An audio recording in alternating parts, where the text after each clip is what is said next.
see the gs750 behind me there. This was the bike that we had up on the stand a couple of weeks ago, and we're polishing up the end caps from the cam box and polishing the engine casings, this kind of stuff.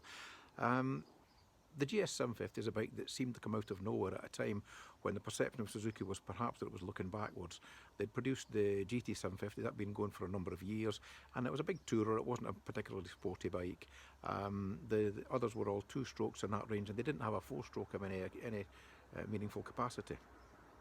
The perception that they were looking backwards couldn't actually have been further from the truth, when what they were doing was looking at what everyone was doing and decided to do it better.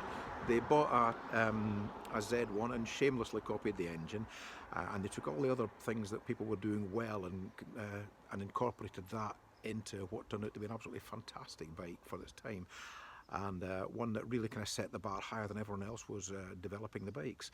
So they built a bike that went well, stopped well, looked good, handled well, and they stepped up the build quality too, which is something that was perhaps lacking a wee bit in the early 70s in the Suzukis. It just set the bar a little bit higher than it had been previously for everyone. So let's have a look around this bike now.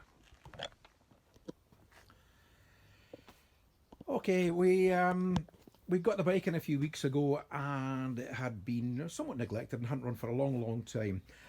The indicators have been taken off. I don't know why anyone would do that. We've talked about this before. The brakes, it had no brakes at all at either end.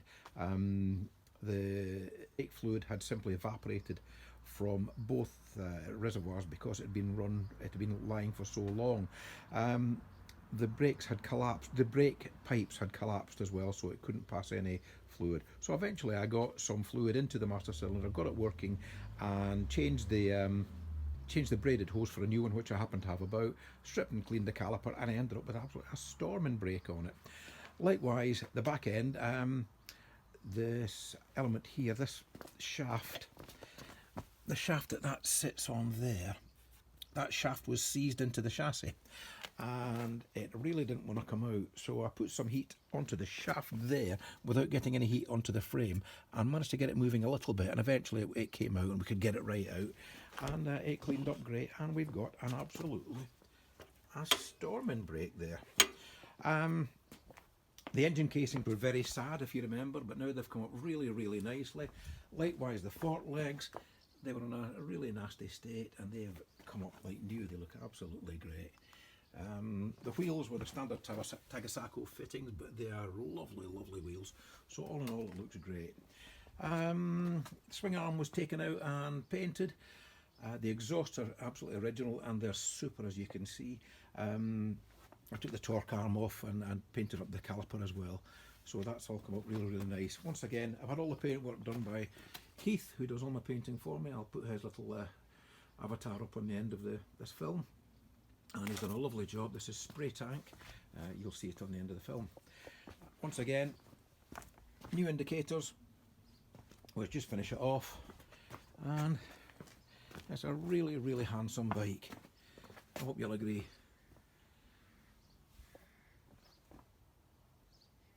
It's all come up really nicely. The chain guard was somewhat damaged, but Keith managed to repair that for me, and it's gone back on. I'm a great believer in using what you can of the original stuff if you possibly can, because if you put a new one on, it's not the old one, and I like having the old ones on. So this is the bike here.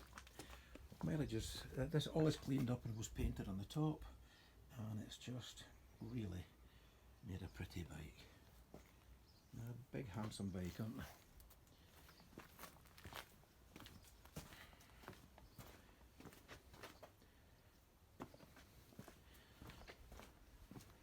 The seat's very wide. I think it's what people euphemistically call plush. I think it's just a seat for big old arses, and that's fine if you've got one. So there we are. So how does it go? Actually, it runs absolutely beautifully. So I'm going to show you that now.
So there, that goes exactly as you'd expect it to. It pulls like a train, lovely creamy power, changes up and down, beautiful smooth gearbox.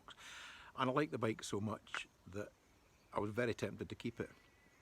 But I found one that's got even less miles on, so I bought that and I'm going to sell this one now.